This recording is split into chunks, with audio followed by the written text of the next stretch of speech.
volta com o nosso programa de hoje, com a nossa entrevista de hoje. Eu estou conversando com a procuradora Isabel Cristina. Nós estamos conversando sobre negociação coletiva, né? Ela também lançou um livro recentemente a respeito do assunto e vamos conversar a respeito do tema e também daqui a um pouquinho ela vai nos falar sobre o seu livro que está sendo lançado, que foi lançado pela editora LTR. É este livro aqui que o telespectador aqui está vendo e daqui a pouco a procuradora falará um pouco sobre a negociação coletiva e a efetividade do direito fundamental à igualdade. Doutora Isabel, quanto ao direito de greve, né, uma convenção coletiva pode regulamentar ou restringir, digamos, este direito.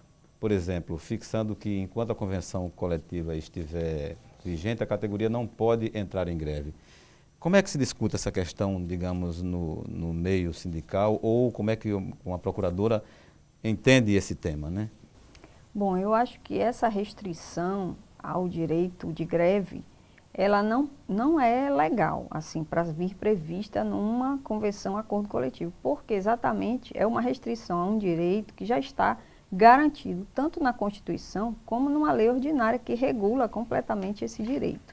Então, eu acho que o que poderia, talvez, a categoria prever é a vedação de uma greve abusiva, ou colocar que caso a convenção fosse descumprida, ou seja, sendo a convenção cumprida efetivamente do jeito que ela foi prevista, tudo bem que a categoria evitasse entrar em greve, mas restringir esse direito de greve eu acho ilegal, principalmente porque nem sempre todas as cláusulas das convenções e acordos são totalmente cumpridas da forma que estão ali previstas. Doutora Isabel, recentemente, diante de todas essas manifestações que a economia teve agora, uns apontam para uma crise, outros dizem que a crise passa, outros dizem que a crise se alonga mais um pouco.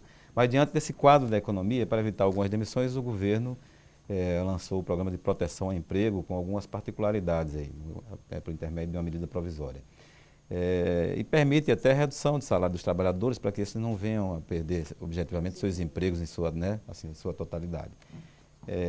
Como analisar, sob a luz do direito e sob a luz da visão do Ministério Público do Trabalho, como analisar essa questão? Bom, é uma questão realmente que a crise se instalou. Eu acho que é um momento que as empresas e os empregados reunidos nos seus sindicatos têm que ter muita criatividade para que essa crise não venha a gerar desemprego, mas também não venha a servir de desculpa para a redução inadvertida de direitos. Ou então, redução dos direitos fundamentais. Exatamente. Então, acho que isso aí é válido, é um programa do governo, que pode ser aplicado, mas veja que a redução salarial ela vem acompanhada de outros benefícios. Vem a redução da carga horária, provavelmente também vem outras possibilidades de se incluir nesses acordos coletivos, porque vai ser por meio de acordo coletivo. É uma negociação coletiva, digamos assim, que o momento agora econômico, né, político-econômico, digamos assim, exige. Né? Justificaria uma convenção, um acordo nesse sentido, mas o trabalhador também não pode abrir mão de outros benefícios que possam vir ali naquela convenção. Está reduzindo o salário, mas reduz também a carga horária. Prevê outras vantagens que ele possa ter dentro daquele ambiente empresarial, entendeu? Até coisas realmente relativas ao próprio ambiente de trabalho, para melhorar esse ambiente, como seria possível colocar uma cláusula nesse sentido. E aí, eu acho que é válido dentro dessa situação de crise. Ou seja, trazendo para o lado da negociação coletiva, esses acordos podem ser discutidos à exaustão, né, pelos sindicatos patronais e de empregados, né, mas eles também podem ser questionados, é isso que a senhora falou, né? Podem, se não estiver prevendo nenhum benefício ao trabalhador, se ele só estiver abrindo mão de seus direitos e não recebendo nada em troca. E como trabalhador, por exemplo, que se sentir lesado no momento desse agora, deve procurar o Ministério Público, é isso? Principalmente ele deve procurar o sindicato no momento da negociação, para que cláusulas abusivas não sejam colocadas em acordos e convenções, que depois fica muito mais difícil de tirá-las de lá. Doutora Isabel, com relação à promoção da igualdade de oportunidades com relação ao trabalho, como é que as convenções e os acordos coletivos podem ajudar? Ou seja, há exemplos concretos de que a negociação coletiva foi o meio de garantir, digamos, essa igualdade, né? Como a senhora vê essa questão? Bom, a igualdade, ela está prevista na Constituição como princípio da isonomia, mas ela tem que ser construída pela sociedade, por todas aquelas pessoas que participam dessa sociedade, sejam empresas, sejam sindicatos, sejam trabalhadores, e especialmente no ambiente de trabalho, é um local onde essa igualdade, o tratamento igualitário das pessoas é extremamente necessário para que todo mundo se sinta bem naquele ambiente, não tenha problema de depressão, não tenha problema de baixa autoestima, o que traz muitas vezes outros problemas de saúde. Então, é muito importante o tratamento, o respeito a esse princípio no ambiente de trabalho.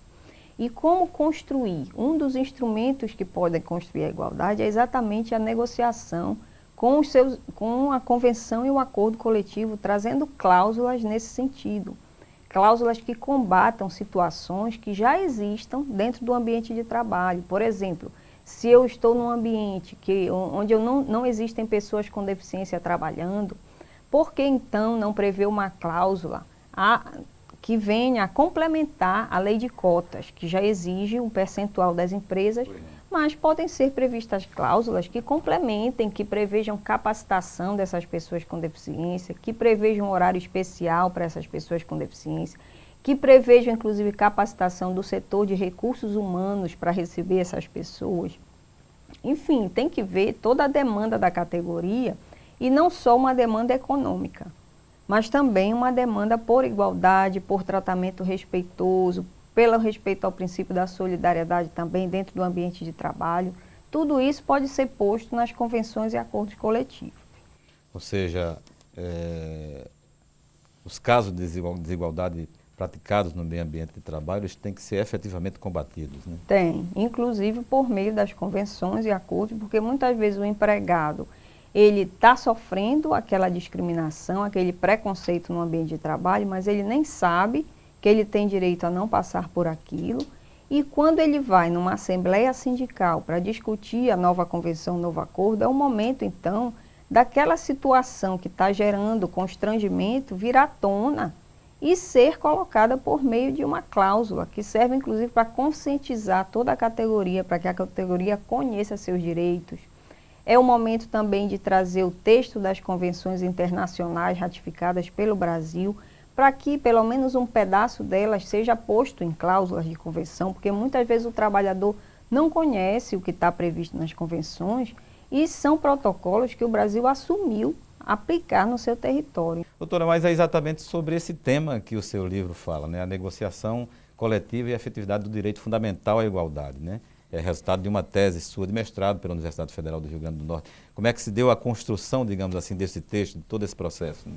Bom, a dissertação surgiu no momento em que eu tive conhecimento de decisões judiciais que, por exemplo, deixaram de reconhecer o direito de alguns trabalhadores de irem ao toalete, de irem ao banheiro durante a jornada de trabalho, porque eles faziam serviço externo e segundo as decisões que eu tomei conhecimento na época, eles não teriam direito a fazer suas necessidades fisiológicas naqueles momentos, porque não existia nenhuma norma regulamentadora do Ministério do Trabalho e Emprego que previsse essa exigência das empresas de manter banheiros químicos ou de manter banheiros que pudessem estar ali ao longo da jornada externa do trabalhador. Bom, isso me causou assim um certo espanto, porque eu imaginei que se houvesse cláusulas nas convenções e acordos prevendo essa obrigação para as empresas, já que aquela era uma realidade da categoria, então podia já ter essas cláusulas, talvez obrigasse as empresas a fazer isso, né? E então foi daí que surgiu toda essa construção dessa dissertação de mestrado no sentido do uso da negociação por meio de cláusulas em acordos e negociações coletivas, trazendo a resolução de situações cotidianas no ambiente de trabalho que muitas vezes não estão previstas expressamente em lei, especificadas na lei. A lei prevê o geral, o princípio da isonomia, o princípio da saúde, mas não, às vezes situações específicas são tidas como não previstas em lei. Que aí poderiam entrar objetivamente dentro de uma negociação coletiva. Né? Exatamente. E aí no texto de um acordo coletivo, de uma convenção coletiva de trabalho de uma determinada categoria, atender às necessidades que não estão especificadas na lei, mas dentro desse acordo coletivo estariam as cláusulas que possivelmente podem ou poderiam proteger os trabalhadores. Exatamente, obrigando as empresas a cumprir sob pena da multa, que está sempre na convenção, no acordo. Muito bem, doutora Isabel. Estou conversando aqui com a procuradora Isabel Cristina, que é aqui do Ministério Público do Trabalho da 21ª Região, do Rio Grande do Norte, acerca de negociação coletiva. E, recentemente, ela lançou como tese de mestrado pela Universidade Federal do Rio Grande do Norte o livro A Negociação Coletiva e a Efetividade do Direito Fundamental à Igualdade, resultado de todos os estudos e a dissertação que ela patrocinou neste livro, né? Procuradora Isabel Cristina, nós desde já agradecemos a sua presença em comparecer aqui à nossa solicitação, tão gentilmente comparecer ao nosso programa. Estamos aqui, a senhora sabe que estamos aqui de portas abertas, sempre que tiver algum ponto para a gente conversar aqui, para poder esclarecer aos telespectadores desse nosso país sobre algum tema do direito do trabalho, enfim, estamos aqui sempre de braços abertos para recebê-los. Desde já agradecemos a sua presença. Obrigada, eu é que agradeço. Bem, nós conversamos hoje com a procuradora Isabel Cristina, aqui do Ministério Público do Trabalho no Rio Grande do Norte, sobre o tema negociação coletiva. Contatos com a nossa produção podem ser obtidos pelo telefone 84 40 06 3081 ou pelo e-mail ccs@trt21.jus.br. A você que esteve conosco, obrigado pela sua companhia e nós nos vemos no nosso próximo encontro. Até lá. Eu iniciei minha trajetória artística muito cedo. Eu estudo música desde os 8 anos de idade e desde os 10 anos que eu desenvolvo uma carreira na música. E de início, pelo fato dos meus pais gostarem muito de música, era somente uma brincadeira quando eu era criança, mas que com o passar do tempo foi assumindo um caráter mais sério. E hoje em dia a música é a minha vida, a vida do artista no Brasil principalmente é muito dura, é uma vida um pouco dura e você tem que ter várias preocupações extra-palco. Quando você está ali em cima do palco é apenas um momento, às vezes é a finalização de toda uma etapa de trabalho. É uma vida dura, mas que eu não trocaria por nenhuma outra, eu não me imagino fazendo outra coisa que não seja música. E eu sou muito feliz assim. O meu trabalho é voltado para música instrumental, mas eu também musico poemas de poetas amigos e, enfim, busco parcerias e busco navegar pelas diversas linguagens que a música pode nos oferecer. Eu costumo pensar e comentar com as pessoas mais próximas que, enquanto eu estou no palco, eu me sinto imortal. É como se nada pudesse lhe atingir naquele momento que você está trocando aquela energia, que você está mandando uma boa energia para as pessoas que estão lhe vendo. Meu nome é Diogo Guanabara, nascido em Natal, sou bandolinista, violonista e compositor.